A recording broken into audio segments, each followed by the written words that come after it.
Lukas walked along Bahnhofstrasse, one of the most elegant streets in Zurich. The cold wind blowing from the lake caressed his face, but his mind was elsewhere.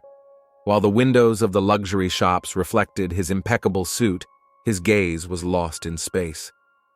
The episode of the illness had left him with a sense of vulnerability that he had never felt before.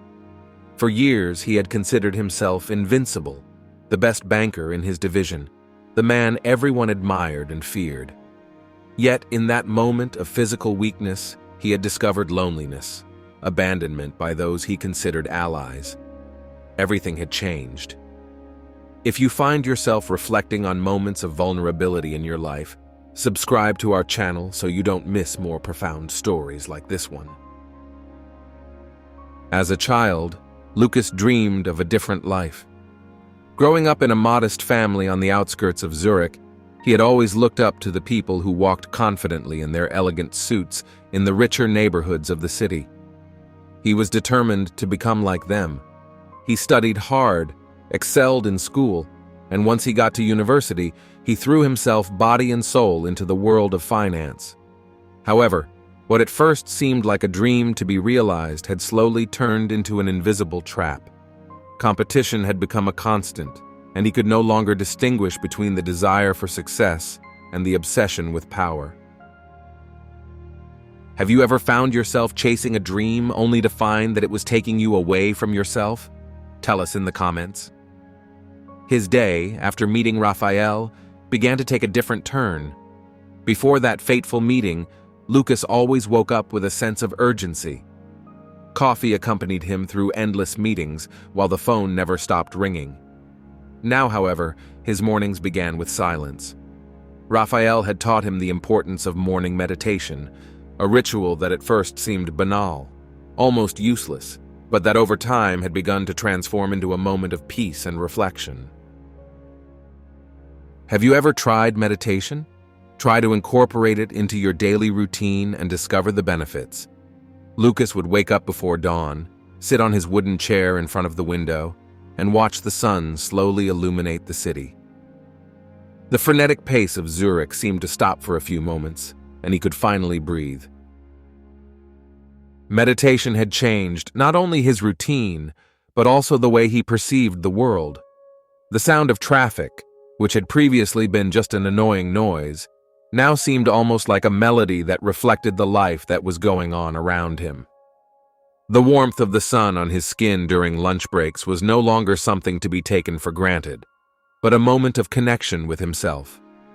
Sensory details that he had always ignored, caught up in the rush to reach another goal, had now become an integral part of his day. The colors of the sky, the smell of coffee, even the touch of the wind on his face, they all served to remind him that life was so much more than a race to success. Remember, never miss the little moments of connection with yourself. Meditation can transform your day. Lukas also began to look at his colleagues differently. Before, he saw them as rivals, competitors in a race where second place didn't matter.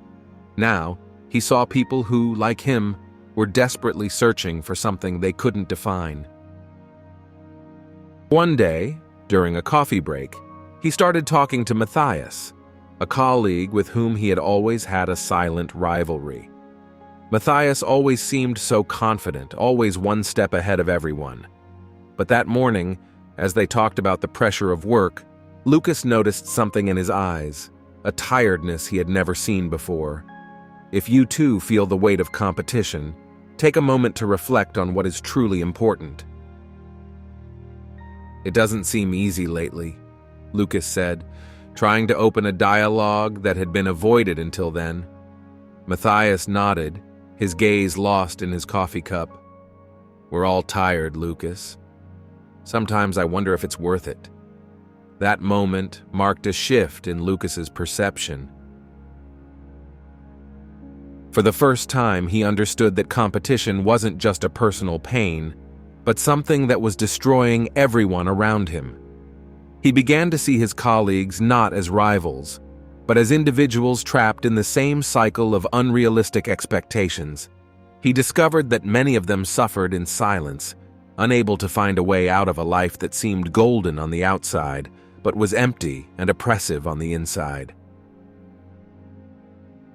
Meanwhile, his relationship with Raphael deepened. The old man became a silent guide, a constant presence who never tried to impose his ideas, but offered food for thought that pushed Lukas to look within himself. One day, during a walk along the lake, Raphael spoke of a concept that Lukas had never considered before: freedom from the need to prove. True freedom, Raphael said, is not in getting more, but in letting go. Only when you let go of the idea that you have to be someone special do you discover who you really are. Try to let go of the need to prove yourself. Sometimes it's by letting go that you discover your true freedom.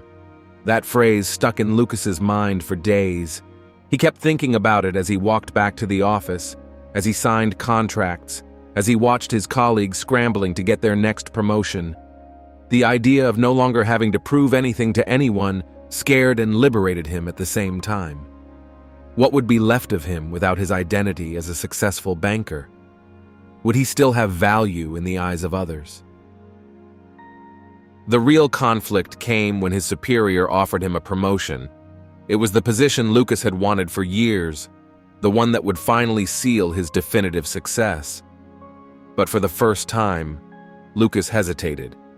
He thought about what Raphael had told him, how his life had changed in the last few weeks. He felt the weight of a decision that could determine his future.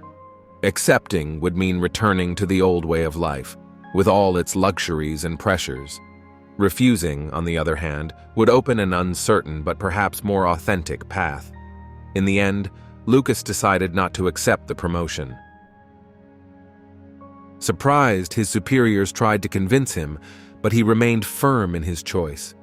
He felt he had finally found a balance, an inner peace that could no longer be exchanged for money or power. Remember, true success is not measured by power or money, but by the peace you find within yourself. He began to dedicate himself to projects that allowed him to work without the pressure of competition, and even the relationship with his family, which he had neglected for years, improved. His sister, who lived out of town, invited him to spend more time with her grandchildren, and for the first time, he accepted without hesitation. Zurich never changed. The city continued to run, to compete, to chase its goals, but Lukas changed. In the midst of the chaos of modern life, he had found a corner of peace, an inner refuge that allowed him to navigate that world with calm and serenity. If you too are looking for an inner refuge, subscribe to our channel for more stories that inspire and guide you towards peace.